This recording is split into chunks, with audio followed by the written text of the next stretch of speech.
faut imaginer voilà, que quand j'étais en EHPAD, on était sur 80-90 résidents. Vous étiez sur 3 personnes qui travaillaient. Avec les congés, vous en avez une qui n'est pas là. Ça veut dire que vous en avez une qui est du matin ou une qui est du soir, ou vous êtes deux le matin, etc. Avec entrée, plat, dessert, goûter, le petit déjeuner des fois.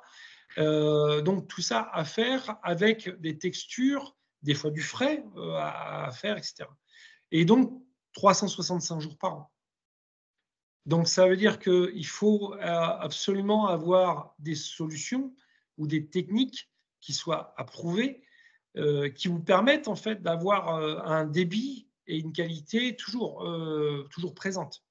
Et donc, le moindre petit problème, une coupure, un arrêt maladie, etc., est un vrai tsunami, est un vrai problème. On a eu au départ, en fait, on pouvait travailler du frais.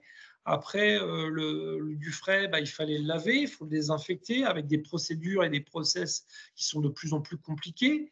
Et donc, au fur et à mesure du temps, voilà, vous avez après les textures modifiées, des régimes sans résidus des fois, parce qu'il y a des gens qui sont en post-opératoire. Vous avez des régimes sans sel, des régimes sans sucre, des gens qui ne vont pas aimer les champignons, des gens qui ne vont pas aimer telle chose, etc. Donc, il faut imaginer sur 90 résidents, vous avez cette multitude de plats à créer.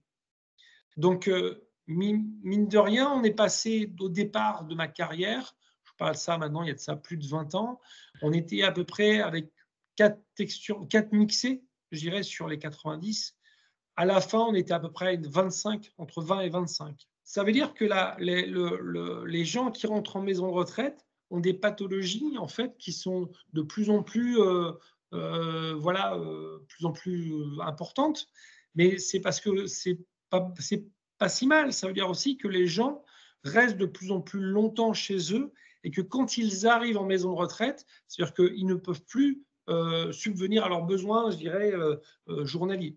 Et ils sont de moins en moins autonomes. Ce qu'on appelle le GIR, en fait, voilà, c'est le terme employé en EHPAD. C'est un terme, c'est-à-dire que plus le GIR est haut, plus le handicap est important. Ça peut être de motricité, ça peut être pour manger, etc.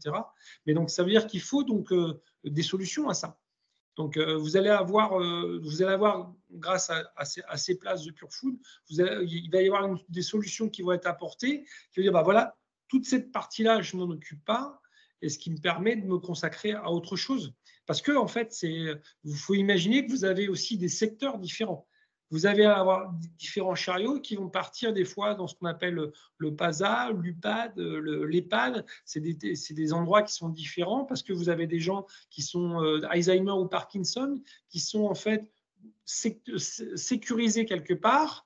Donc, vous allez avoir un chariot qui va partir avec des différents plats, des préparations, etc., avec des régimes particuliers. Vous allez avoir un autre endroit qui va partir avec d'autres plats, etc. Et il faut imaginer que, en fait, les maisons de retraite vont rajouter des fois des chambres, parce qu'il faut être aussi faut une certaine rentabilité dans une maison de retraite, qu'elle soit privée ou publique.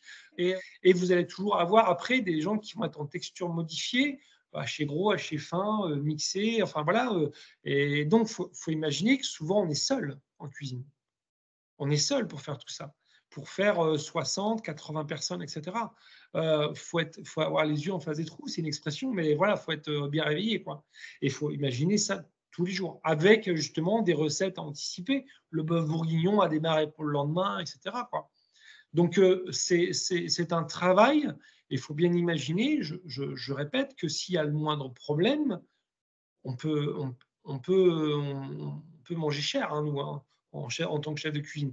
On a une responsabilité qui est importante, hein, très, très importante.